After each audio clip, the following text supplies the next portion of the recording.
Hey everyone, and welcome to She Plays the podcast. I'm super excited to be joined today by Santi Gallo and Laura Torres. They are co-founders of Honiball Humans. Santi is also the new associate general manager of OL Reign. Thank you both for coming on the podcast. Thank you. Thank you for having us. We're really excited to be here. Yeah, and where are you guys calling in from? I'd love to just start there, kind of all over. Laura, you can start. We're everywhere. I'm actually based in Bogota, in Colombia. So yeah, you guys are always welcome here to visit. Love that. I am in Tacoma. I arrived last night from Bogota, so yesterday I was in Laura City. Today, are you in Tacoma? No, I'm in North Carolina actually. Okay, so yeah, I'm now in the U.S., your country. Well, I mean, kudos to you for coming in because a lot of us are trying to get out, but that's another story. So no, I'm kidding. No, but welcome, really. And I'm so excited to chat about what you guys are doing. I'd love for you to just really, tell the story. What is Honiball Humans? How did it come about? And what are your hopes for this year? All right. You want to start? You want me to start? Well, I can give a start if you want. Well, basically, Santi and I we share very similar values, and last year we got the chance to sit down and talk a little bit about a project that we wanted to move forward with, and we basically wanted to give a platform or create a platform basically for sharing values such as diversity, equality, inclusion, and etc. etc. And we wanted also to kind of give a space to female athletes to share their experiences, their challenges, and everything, because we were seeing from our personal experiences how many of them do not receive any kind of support from institutions and from their own surroundings. So we basically wanted to create that, and we came up with this beautiful project that is called Honiball Humans, as you mentioned, and it's for the moment a platform in Instagram. It's an Instagram channel, and we share stories of different athletes from all around the world, and we share their experiences, and basically that's what we're kind of developing at the moment. So I don't know, Santi, if you want to continue sharing a little bit more. Yes. I think one of the pillars of our project is also showing women as leaders. I think that the world is going through a moment where we're understanding that men leadership is not enough, and men leadership is going towards just like the end of the world, I would say. And when I was here before I arrived, I understood that seeing players as Megan Rapinoe, seeing other players at the Reign, who inspired me so much and who taught me so much and who built the person that I am today. And all of those were women, not one man, which is really cool, but at the same time helped me understand that I don't have to be really masculine. I don't have to have all the social constructions of being a man in order to be a leader.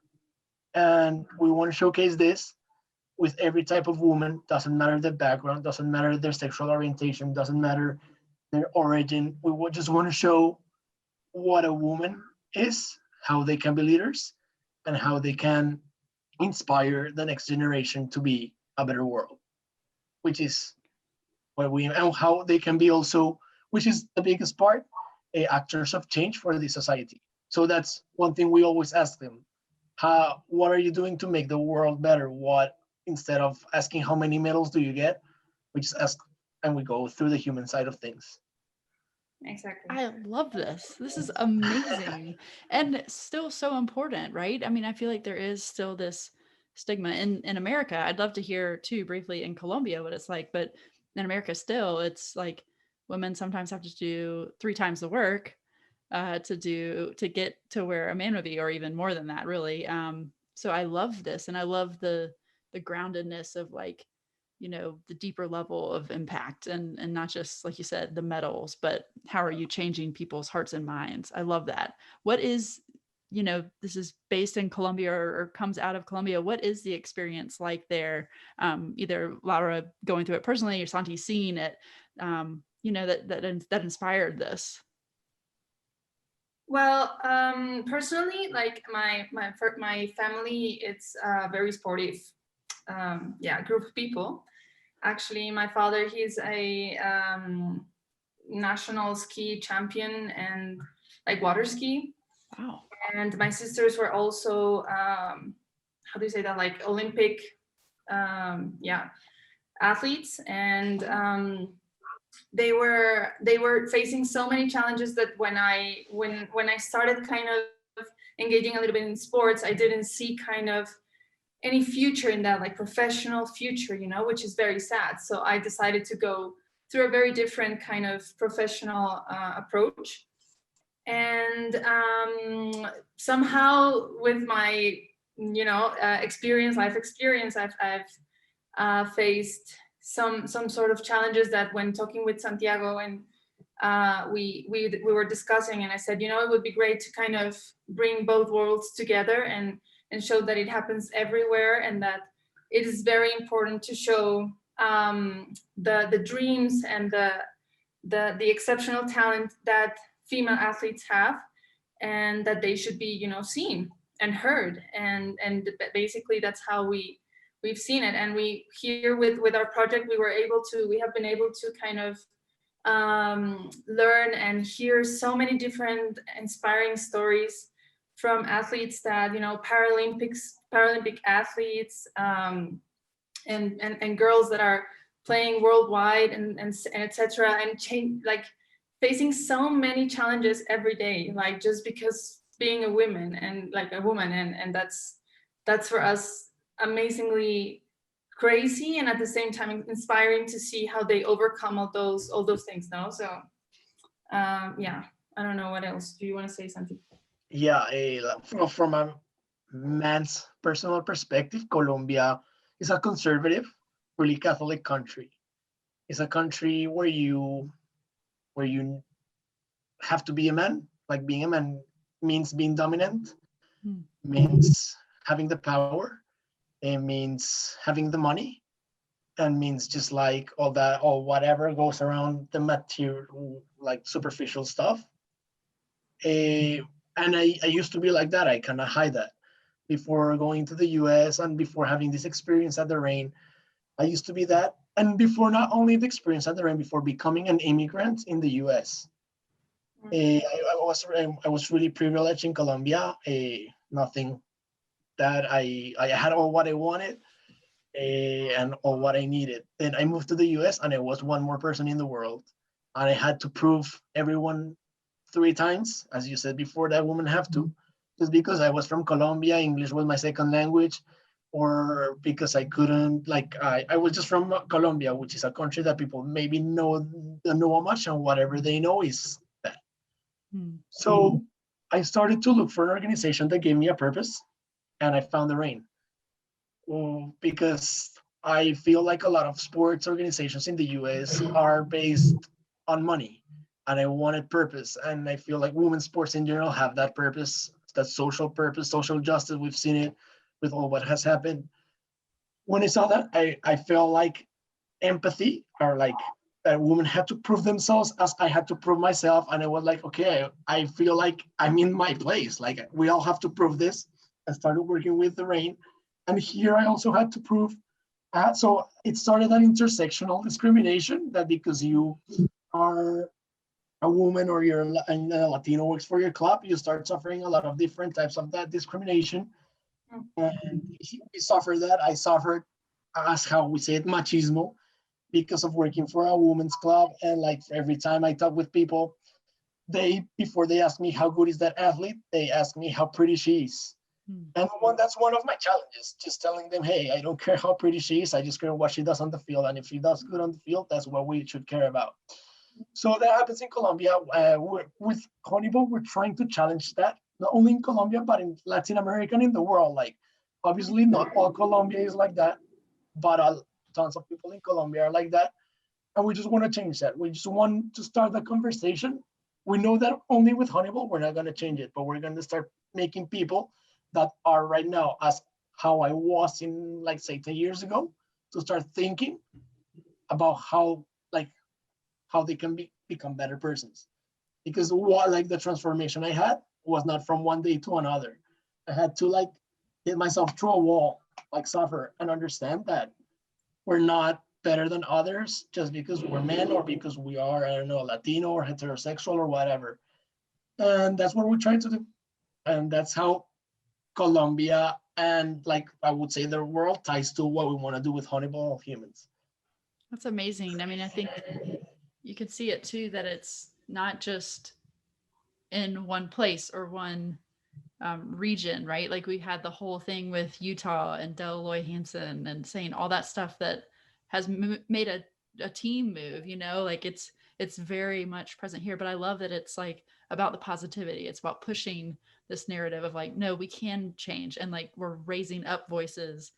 You need to listen to them. And like you said, Santi, I love that like who you were 10 years ago, you can now like be a voice to someone like that, and like what you've learned can change this pattern for so many people. This is just so amazing. I'd love to hear if either of you can like call a name, you know, like is there a story you've heard since you started that was just like so inspiring to you that you would share? You're going to share which one? I know which one you're going to share, but you can start. No, go ahead, because it's actually it's so hard to choose one. I bet so. So look, just to start, we've had players that are passionate about sustainability, that want to change the world in that sense. We also have players that want to educate the world. We have players that believe in like the LGBTQ rights. So there's so many different types of stories that we can tell you right now, but there's also mental health, which I think is crucial for athletes and for the world right now. And if I can tell you one, her name is Gladys.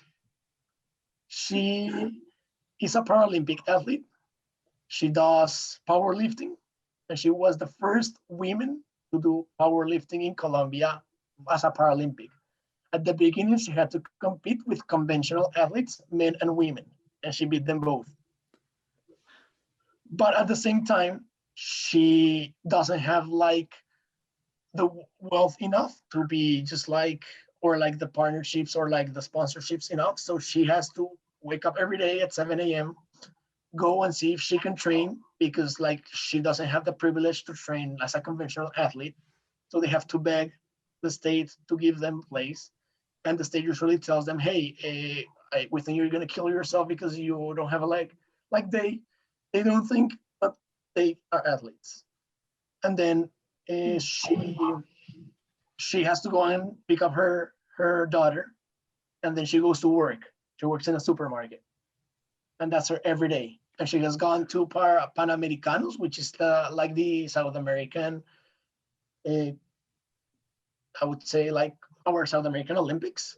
She was won medals, and she's one of the biggest inspirations. We went to her house, we saw how she lives, and we just when we left there, we have never been so inspired. Like we couldn't stop talking about her for like 2 days. I remember like it was crazy. That's awesome. That's one. Yeah, that's just one of them. And as he mentioned, like there are so many different aspects from a life of a woman. For example, them being mothers. There's a story from a girl named Waldina who just actually she competed in the London Olympics. Was it, Santi? Yeah. And she actually lost then because the person she was competing with, she had some sort of doping situation going on, and that was like a few years ago, and just this year or last year she got the medal and the recognitions that she actually had won. So at the same time, they're all mothers. They have to take care of their families. They have to, live with everyday difficulties that we as humans face. And professionally, it's also very hard for an athlete to kind of have a long-term career, because that also goes only for until some point in life. So they also have to kind of see ways of what am I going to do after my profession, like my sportive career ends. and in that way, like it's just crazy how for me it's been really rough to kind of understand why they don't receive any, like, the support they should get. And yeah, that's just something that can actually be very proficient for both sides, you know. If the institutions and the people that are in charge of administrating this kind of um, yeah, spaces and professions should see how profit it is, I'm sure they could gain so much. But you know, we've had so many stories.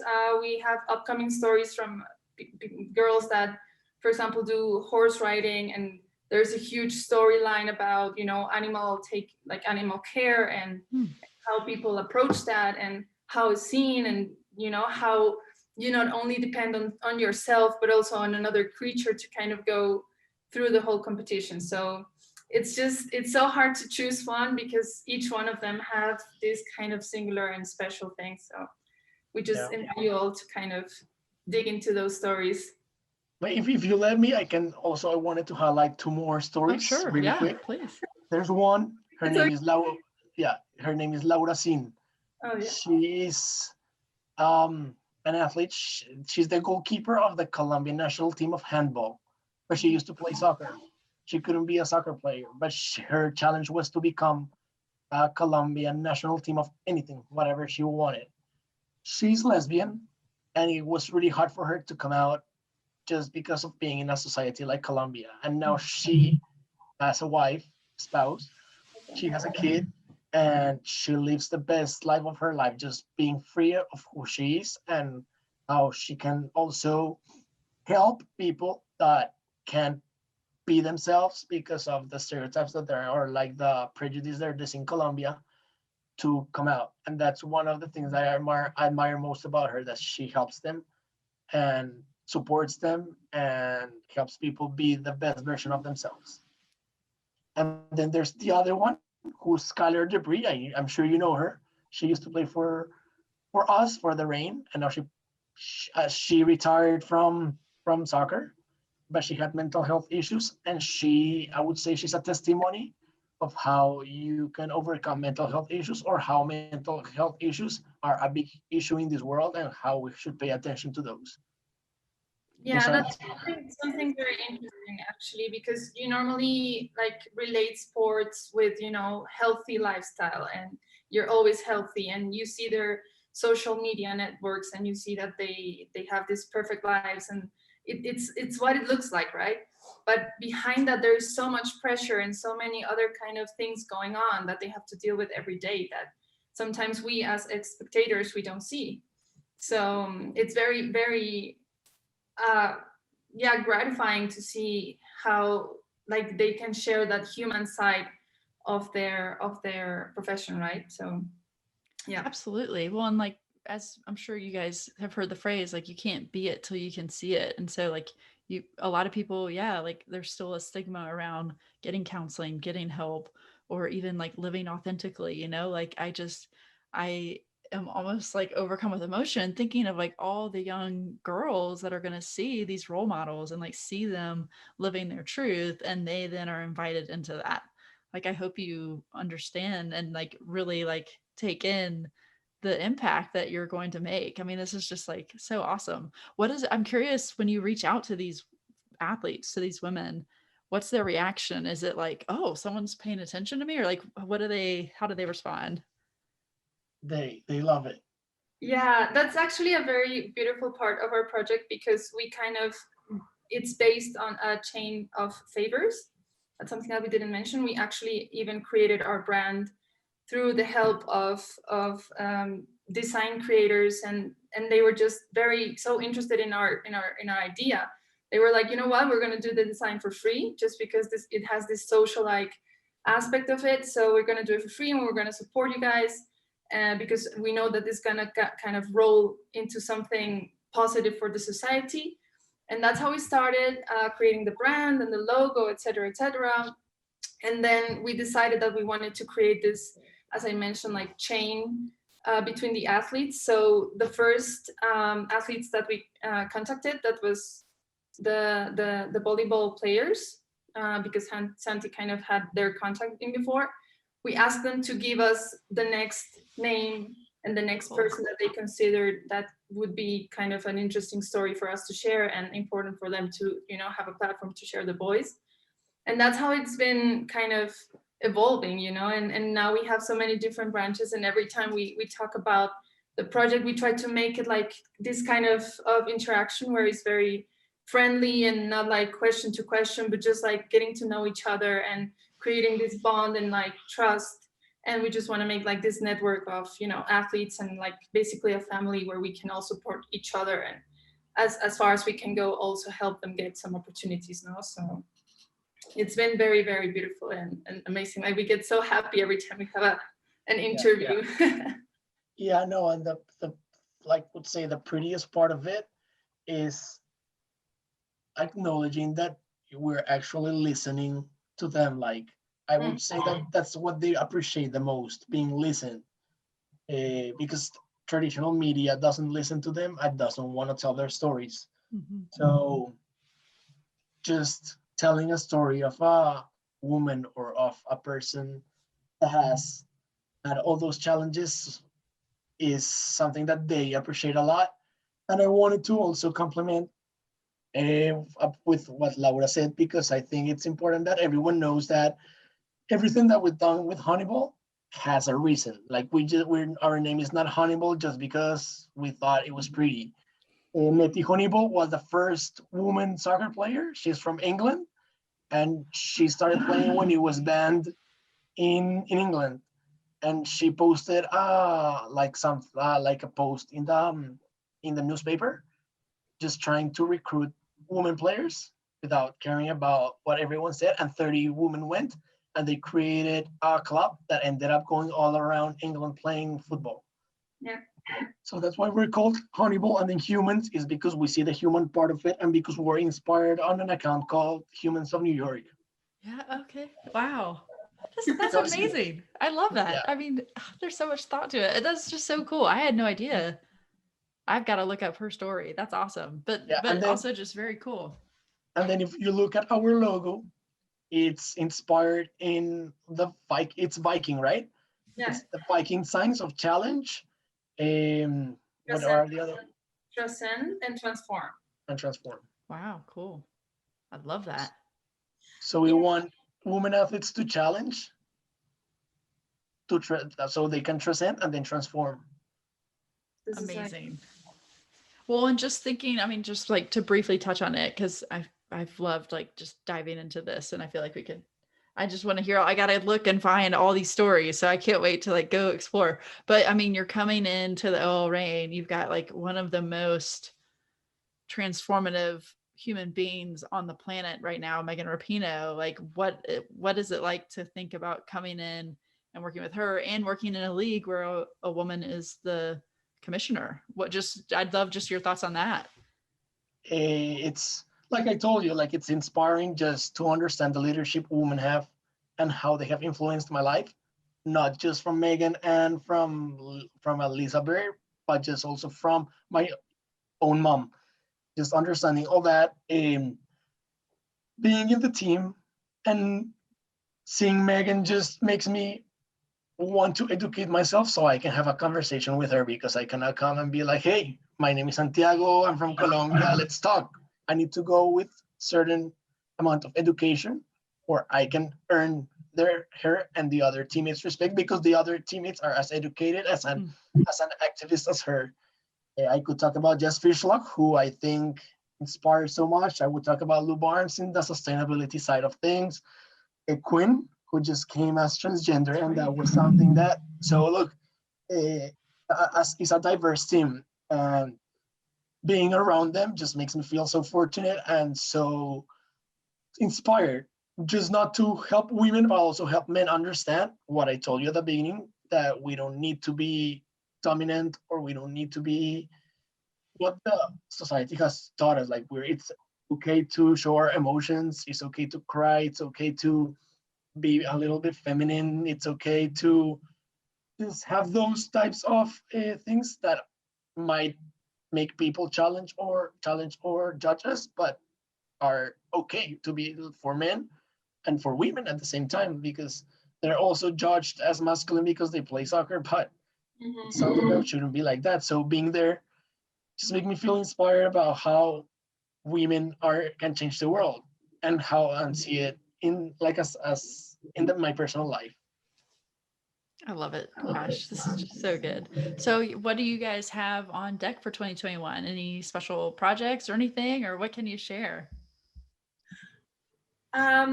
Yeah, we have been working in expanding a little bit more our stories, because at the moment we have, you know, as I mentioned, only the stories featured in Instagram, and they only gave us like 2,200 characters to write, and the stories are so long, and sometimes it's so hard for us to kind of cut, or you know, cut down the stories to just those limited amounts of characters. So we want to become or create a blog where we can share the whole story.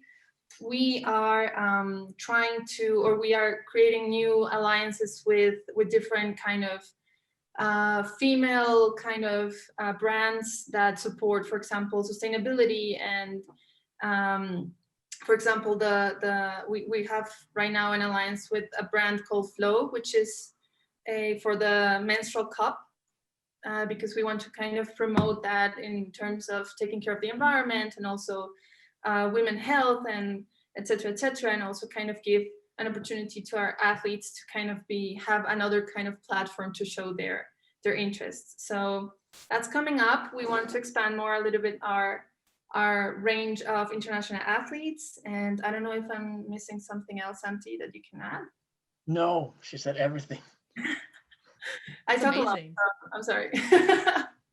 No, that's amazing. And I think that, I mean, and we won't get into this in this call, but it's like still so beyond me, the like menstrual health side of female athletes, and like how overlooked or like how underserved that still is. So that's an amazing partnership. Congratulations. That's like really. Let me tell you a story with that. Eh, so we did the deal, and I decided to give my sister the menstrual cup as for Christmas. So she opened the gift in front of our grandmothers, our parents, and they asked, "What is that?" And we're both, "It's the menstrual cup." And as usual, as a traditional people, you look and it's like bad to talk about it. And my sister and me started to talk about using the menstrual cup, and we're just trying to break up all those stereotypes or stuff that it's behind having the period, which is so normal, that we just want people to be able to talk about that, like if you talk about just running, like it's Yeah. okay, it's normal. So that's another part of it, not only for athletes, but just for the society as a whole, to be able to just talk about things. Yeah.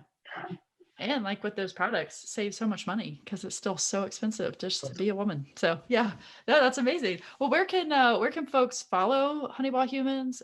You know, where can they find out more information? Because everyone needs to be doing this, and it's just I'm just so inspired just even talking to you. I can't imagine like diving into the stories even more. Yeah, as we mentioned, we are in Instagram. We are at Honiball. Underscore. Yeah, how do you say it? Underscore. Underscore. I forgot completely. Underscore humans. And yeah, we're there for the moment, and there we're gonna be linking all the new information and new alliances and stuff that we come up with there. Awesome. Well, thanks again for coming on, and Santi, welcome again to the U.S. and best of luck in the league. And we'll be following along, and certainly with Honeyball Humans, I'm so excited to start following. So thank you again, both of you, for what you're doing and what you're bringing to this space. Thank you for having us. No, thank you very much. And well, we support women's sports so much. We want them to have a professional environment, and we want them to be able to do what they want and be um, be given the credit that they need for all what they do. And that's why we're here. That's why Honeyball is there, and that's why I work for Rain also. Awesome. Well, thanks again for coming on the pod. All right, thank you very much.